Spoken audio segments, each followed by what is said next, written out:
Scholarship తీసుకునేందుకు ఏ పురుషార్థం అవసరం?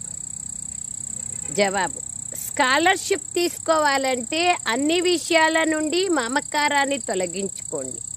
ధనము, పిల్లలు, ఇళ్ళు మొదలైనవేవి గుర్తుకు రాకూడదు. శివబాబాయే గుర్తుండాలి. పూర్తిగా స్వాహా కావాలి. అప్పుడే ఉన్నత పదవి ప్రాప్తిస్తుంది.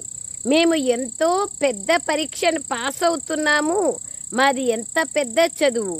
మరియు చదివించేవారు స్వయంగా దుఃఖహర్త సుఖకర్త అయిన తండ్రి అయినారు.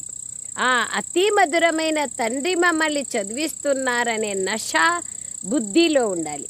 స్కాలర్షిప్ తీసుకోవాలంటే అన్ని విషయాల నుండి మమకారాన్ని తొలగించుకోవాలి. నష్టమోహ స్మృతి స్వరూప. దేని నుంచి? ధనము నుండి పోవాలా మోహం, పిల్లల నుండి మరియు ఇళ్ళు మొదలైన వాటి నుంచి మమకారాన్ని తొలగించుకోవాలి.